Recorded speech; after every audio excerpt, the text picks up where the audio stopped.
Hallo allerseits, ich bin Peter Pernsteiner. Ich bin mal wieder im Münchner Osten. Wir haben den 3. Januar 2025. Es ist wieder mal ein Fahrtreffen der Spur 1 und es ist jetzt 16 Uhr etwa. Es sind schon einige da und ich habe auch die Gelegenheit, dass ich dann gleich eine Lok, ein Handmuster zeigen kann. Aber jetzt erstmal hier so ein kleiner Überblick über die Anlage. Die ist wie immer 16 Meter lang, dieses Oval, mit 2,50 Meter Radius aufgebaut. Ich zeige es heute mal ein bisschen mehr von oben, damit man das auch mal so als Überblick sehen kann. Und dann im Lauf des Nachmittags und Abends werde ich sicher hier wieder einige Züge im Einsatz zeigen können. Als erste Lok kommt heute zum Einsatz die E69 in der Epoche 4 Variante. Das ist das erste Handmuster von KM1 Modellbau. Das wurde uns vorher hier vorbeigebracht und wird später wieder abgeholt. Und jetzt dürfen wir es hier tatsächlich mal fahren lassen und mal die Geräusche anschauen.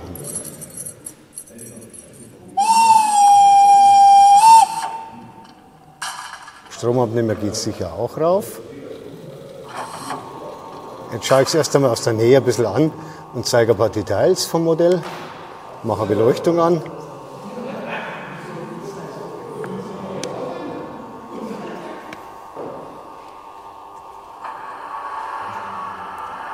Die Lok kommt insgesamt in 10 verschiedenen Varianten. Irgendwann im Laufe des Jahres 2025 soll sie tatsächlich schon ausgeliefert werden. Sie wurde wohl auf der Hausmesse von KM1 im Dezember das allererste Mal gezeigt.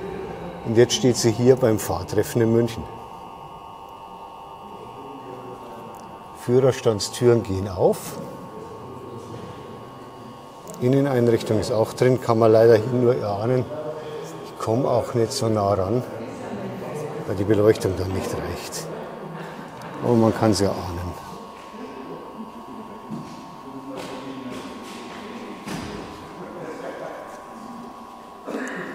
Und jetzt können wir, glaube ich, mal die erste Probefahrt damit machen. Die Wagen hinten dran sind jetzt zwar nicht in der Epoche 4, sondern Epoche 2 Wagen, aber nachdem sie ja sowieso nicht so genau ist, hier am Stammtisch hat man immer Spaß. Deshalb ist das alles hier einfach nicht ganz so eng zu sehen.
Nach dem Handmuster der E69 kommen wir jetzt hier zu einem etwas älteren Modell, und zwar ein ICE Experimental in fünfteiliger Ausführung, wie er damals gefahren ist. Und dieses Modell ist von der Firma Benneken im Jahr 1994 gefertigt worden. Insgesamt sind etwa 20 Stück davon gebaut worden. Der ist in einer Kunststoffmischbauweise gefertigt und den werden wir jetzt hier auch mal im Einsatz gleich sehen können.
Der ist natürlich in der Inneneinrichtung etwas einfacher ausgeführt. Ich habe mal was sagen lassen, der soll tatsächlich bei entsprechendem Interesse vom Jürgen Benneken nochmal in einer kleinen Serie von etwa 10 Stück neu gebaut werden, wenn Leute entsprechendes Interesse haben sollten.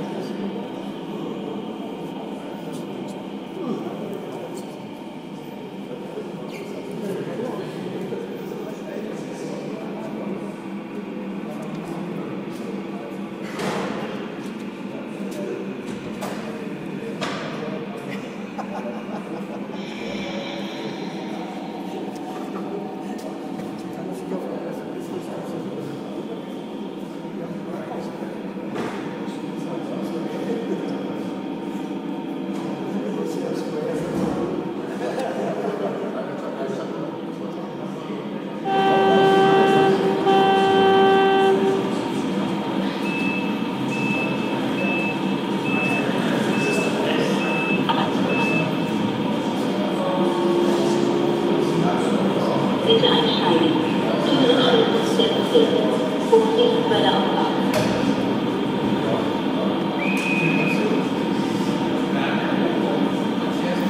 Dann hoffe ich, dass er nur mal losfährt.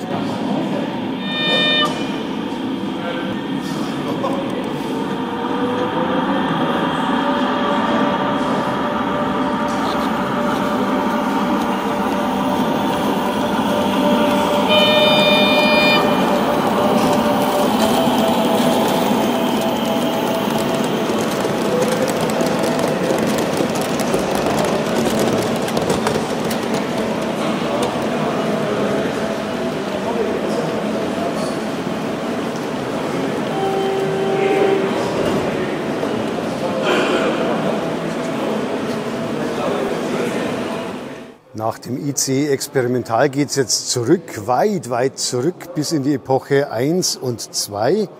Wir haben jetzt hier einerseits eine Epoche 2 Variante, 2a Variante der Baureihe 74 T12. Die hat auch KM1, der Andreas Krug, vorhin mal kurz vorbeigebracht, will er später wieder abholen und ich darf sie jetzt hier mal zwischendurch filmen. Das ist jetzt hier die preußische Variante 8708 Berlin. Und dann haben wir hier eine Epoche 1D Variante in Fotografieranstrich. Von diesem Modell hat KM1 nur insgesamt 20 Stück produziert. Und die schauen wir uns jetzt auch erstmal in aller Ruhe an. Und danach haben wir vielleicht Gelegenheit, dass ich die noch mal fahren lassen kann. Ich mache die Beleuchtung mal aus, damit man in den Führerstand reinsehen kann.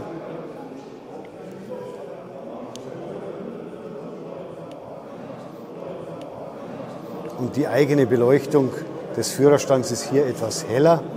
Hier kann man das auch dann schön erahnen. Hier sieht man die Feuerbüchse am Flackern.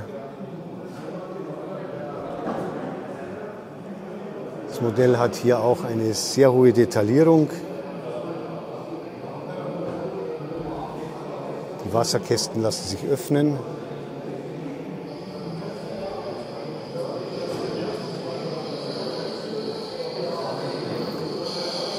Und die Scheiben am Ende sind auch beweglich, lassen sich hier auch schwenken.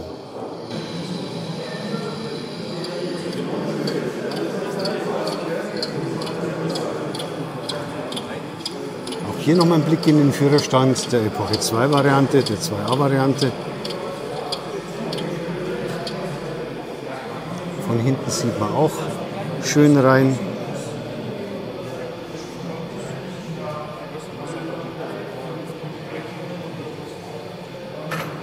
Freihand ist es leider manchmal ein bisschen wackelig, sorry, aber es ist halt schwierig.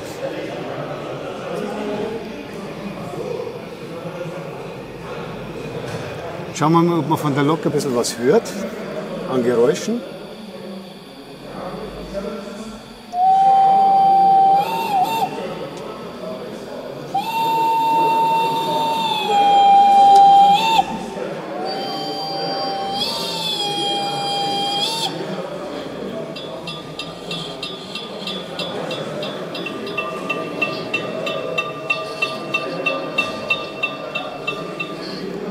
Das sind beides schon Serienmodelle, die jetzt gerade in Auslieferung sind.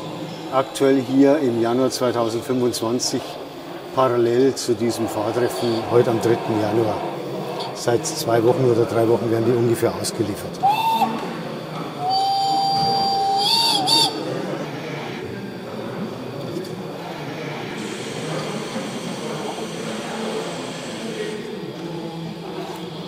Wir haben kurz den Rauchentwickler hier gesehen. Ich soll sie aber noch schonen, weil sie danach dann zum Fotoshooting geht, zu Faszination Spur 1, zum Ralf Zengrebe. Und deshalb wollen wir sie jetzt hier nicht einsauen, weil der Rauchentwickler oftmals irgendwo dann für Verunreinigungen im Kesselbereich sorgt. Aber fahren lassen dürfen wir sie schon, habe ich gehört. Und jetzt schauen wir mal, ob wir die beiden hier vielleicht mal der Reihe nach fahren lassen können. Ich werde auch die Beleuchtung nochmal zuschalten.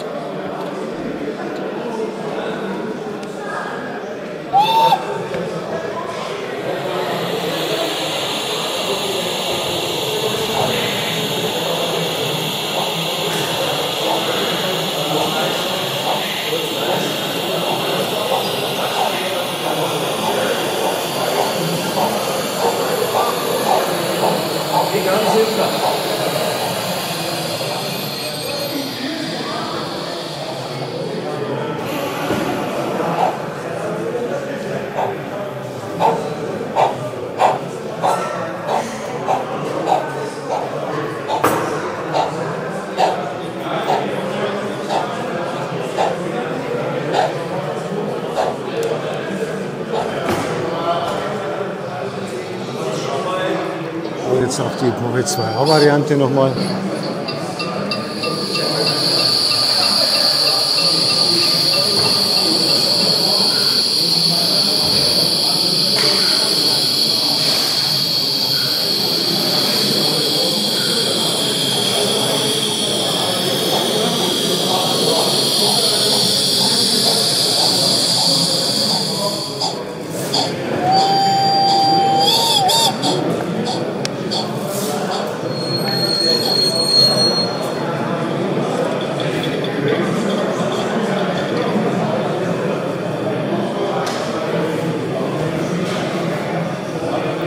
Das war es jetzt mit den beiden neuen Modellen der Baureihe 74 T12.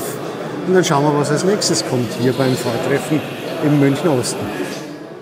Nun kommt nochmal die 98886 zum Einsatz, die am letzten Fahrtreffen schon mal zu sehen war, aber da noch nicht geraucht hat, weil der da gerade in der Reparatur war, der Rauchentwickler. Jetzt ist er repariert und jetzt auch nicht mit Güterwagen, sondern passend wirklich mit Donnerbüchsen von Märklin Hübner. Und den lassen wir jetzt auch mal fahren. Mal schauen. Glocke hat er, glaube ich, auch. Und einen Pfiff hat er sicher auch.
Ja, schön, dass das Rhön-Zügle heute mal raucht.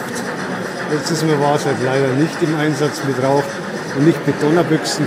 Und genauso mit allerdings nur 2 Donnerbüchsen bin ich auch schon zweimal in der Rhön mit dem Rhön-Zügle mitgefahren.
Jetzt ist eines der ersten Serienmodelle der Baureihe 50 UK von KM1 im Einsatz. Die wird in 11 Varianten gebaut und das ist hier eine Epoche 3B Variante.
Heute etwas früher, 18:30 Uhr, gibt es die ersten Händeln hier beim Spur 1 Fahrtreffen in München.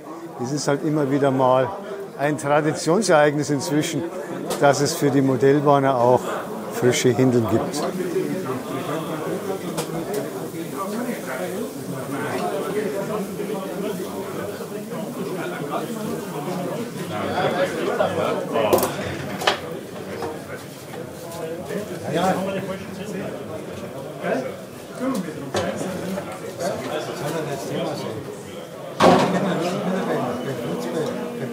Und nach alter Tradition, Josef Egger wartet schon auf das erste Händel.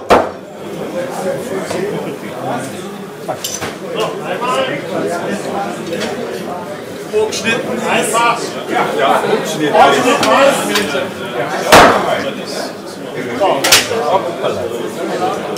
Einfach wegnehmen.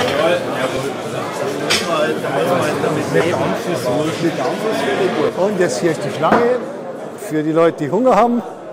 Und ich schaue noch ein bisschen auf die Eisenbahnanlage und werde dann vielleicht später ein Händel genießen.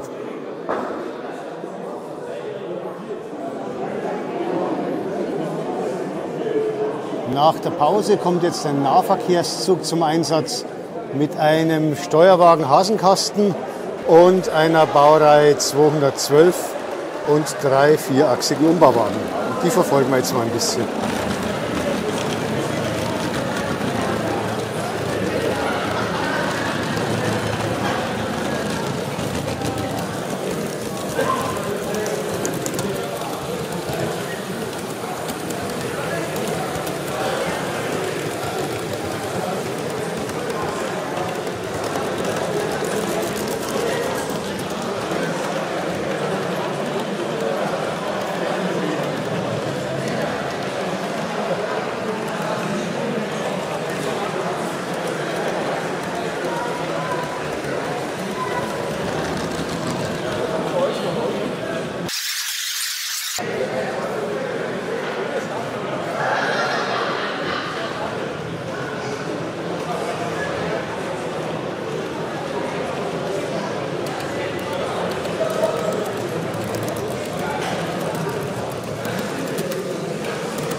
Als nächstes sehen wir jetzt eine V60 von KM1 Modellbau. Die ist prinzipiell schon seit über 60 Jahren im Einsatz als Vorbild. Und das ist jetzt hier eine moderne Variante der Mittelweserbahn, die noch heute im Betrieb ist. Und die schauen wir uns jetzt mal erst aus der Nähe an. Vor allem schauen wir in den Führerstand rein. Das Modell ist prinzipiell fast Originalzustand so von KM1, allerdings mit ein paar Kleinigkeiten, die geändert wurden. Das Funkmikrofon ist hier noch eingebaut worden und die Scheibenwischer, die früher manuell waren, haben einen Motor bekommen, einen kleinen eingebauten Motor, der hier nachgebildet ist beim Modell an allen Seiten, hier auch am Ende.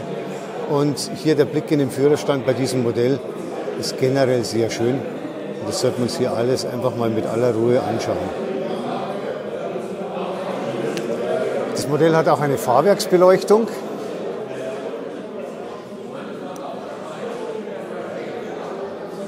Die V60 hat KM1 im letzten Jahr, im Sommer 2024, als Neuauflage gebracht.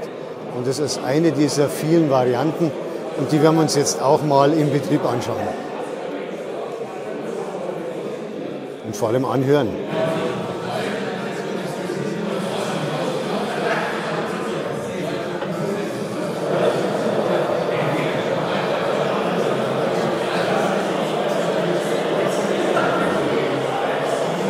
Der Rauchentwickler arbeitet schon.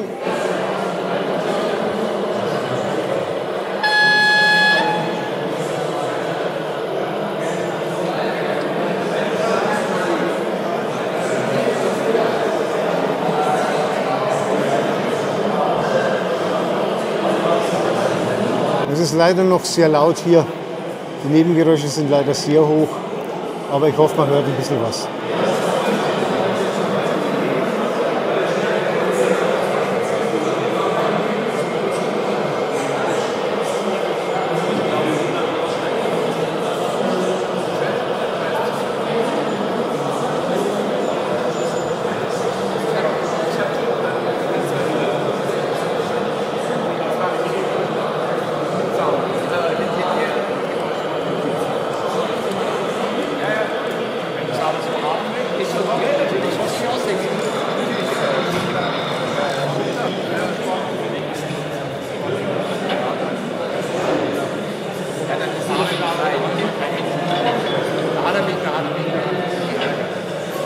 Das Modell hat auch 2 elektrische Kupplungen und macht beim Kuppeln dann auch den Kupplungswalzer. Das ist allerdings die falsche Seite, jetzt ist vorne.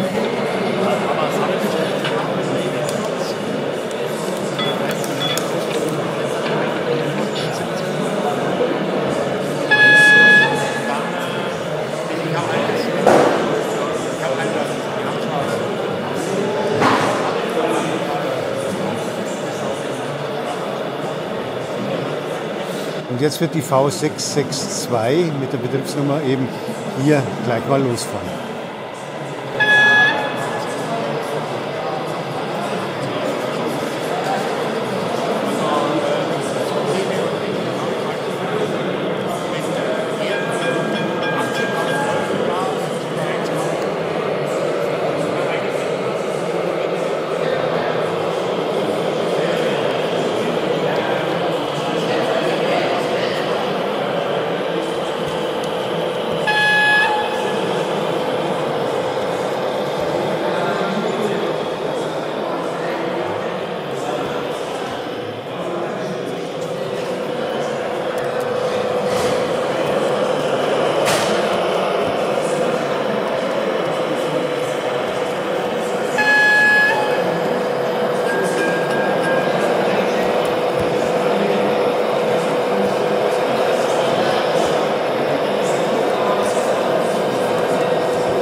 Zu guter Letzt kommt jetzt noch ein alter Schienenbus von der Firma Hübner zum Einsatz. Der wurde umgerüstet auf einen Zimo Sound Decoder. Und das ist jetzt hier eine vierteilige Einheit, bestehend aus einem VT98, 2 VB98 und einem Steuerwagen VS98. Und nachdem die Beleuchtung hier auch eine schöne Innenbeleuchtung ist, schalte ich jetzt mal hier meine Beleuchtung, meine Scheinwerfer aus, damit man das auch mal innen schön sehen kann.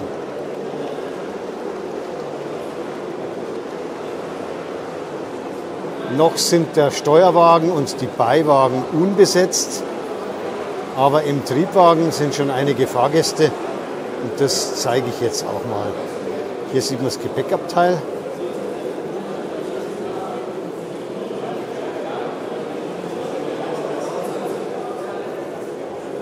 Auch die Innenbeleuchtung wurde umgebaut. Der Schienenbus hat ja normalerweise ab Werk eine gelbe Beleuchtung gehabt und auch gelbe Frontscheinwerfer. Und jetzt sind hier weiße LEDs reingekommen und der ist jetzt hier auch mit Fahrgästen besetzt worden. Ich habe vorhin gerade gehört, diese Fahrgäste sind sogar von Hand selbst bemalt worden.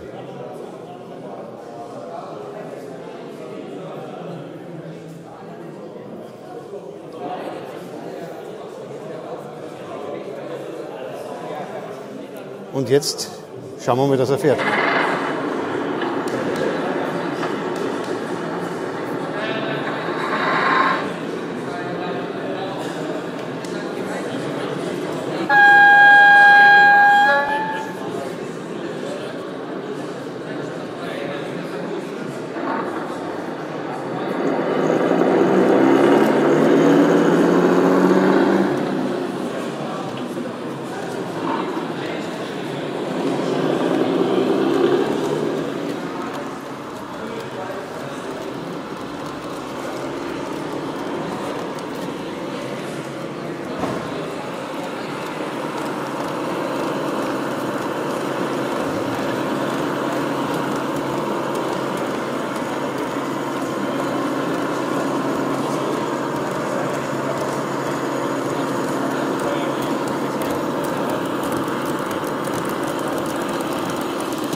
Ja, das war wieder ein schönes Erlebnis heute auf dem Spur 1 Fahrtreffen am 3. Januar 2025 in München. Ich hoffe, es hat Spaß gemacht und ich würde mich freuen, wenn Sie mal wieder vorbeischauen auf meinem YouTube-Kanal. Ich sage Servus, bis zum nächsten Mal. Ihr Peter Pernsteiner.